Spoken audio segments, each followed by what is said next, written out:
मेरे को देखने को ये मिला है कि पेयजल की एक बड़ी समस्या पहले से भी ये थी कि भी पुराने एरिया में पेयजल की समस्या है।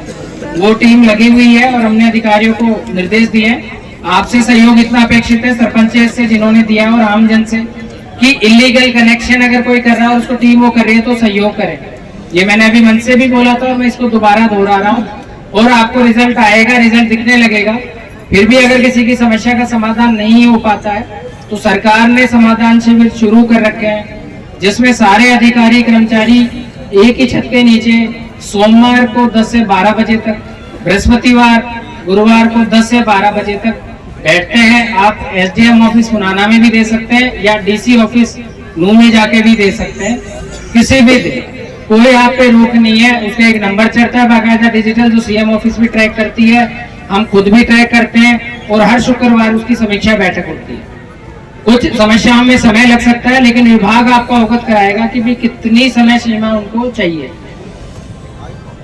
और एक जो अभी हमने इससे पहले सरपंच से डिस्कस किया, अभी मैं कुछ उस विषय पे एसपी साहब भी एक बार, जो नए युवा हमारे कई युवा साथी यहाँ पे खड़े हैं, वो एक बताएंगे चीज के बारे में। साइबर अपराध, स्मैक का भी, जैसे स्मैक की बात करी कि भी नशा बहुत ज्यादा फैल गया और उस पर जिस तरह से आप लोगों की एक आवाज उठी, तो वो आवाज दिखाती है कि हम गंभीर हैं। पर वो गंभीर एक दिन के लिए सीमित नहीं होना है, आप लगातार, चाहे जैसे मैंने बताया कि भी किसी भी कार्य दिवस के अलावा ये 2 दिन तो ऐसा है कि उस दिन अधिकारी आपको मना कर ही नहीं सकता। ये 2 दिन तो स्पेशल इसलिए बताया कि आपको यहाँ से ये सोच के नहीं जाना पड़ेगा कि अधिकारी मीटिंग में बैठा है, फलाना जगह चला गया, उस जगह चला गया। सरकार ने मना कर रखा है, कोई मीटिंग नहीं होगी इन 2 घंटे में, दोनों दिन। बाकी दिन भी आप जाएं तो हम मिलते हैं, ऐसा नहीं है कि भी उस दिन बुधवार को आपको दिक्कत हुई तो आप बृहस्पतिवार का इंतजार करेंगे, ऐसी कोई बात नहीं है। तो ये जैसी एकजुट आवाज उठाई है, वैसे ही शिक्षा में रिजल्ट बहुत खराब रहा हमारा। यहाँ बिछोर गांव में, बिछोर गांव का सिर्फ 24% रिजल्ट रहा है 12वीं क्लास का, 10वीं क्लास का सिर्फ 64% रहा है, जो कि काफी शर्मनाक है, काफी गंभीर विषय है कि हमारे लिए, गांव के लिए भी, प्रशासन के लिए भी और शिक्षा विभाग के अधिकारी हैं उनके लिए भी।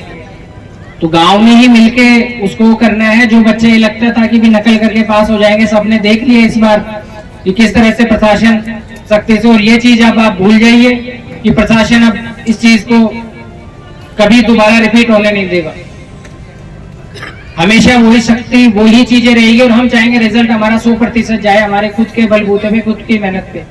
जिस दिन आपका रिजल्ट इंप्रूव होने लग गया अपनी ईमानदारी से, अपने आप ही जो बाकी अपराध है, बाकी समस्याएं एरिया की, अपने आप ही खराब हो जाएंगे, खत्म हो जाएंगे, जो भी खराब बातें हैं समाज की। और बच्चों की शिक्षा की है या चाहे बच्चों की शिक्षा की है, कोई वो नहीं है। गांव है, दोनों गांव लगते हैं। अगर जब तक सरकार से कोई स्वीकृति में नया स्कूल खुलता है या अपग्रेड होता है, समय लगता है, पर हम उसके चलते शिक्षा थोड़े छोड़ देंगे। तो चाहे उसके लिए पास के टाउन में जाना चाहिए, चाहे 300 मीटर की जगह 800 मीटर जाना पड़े, जाइए, पढ़ाई करिए।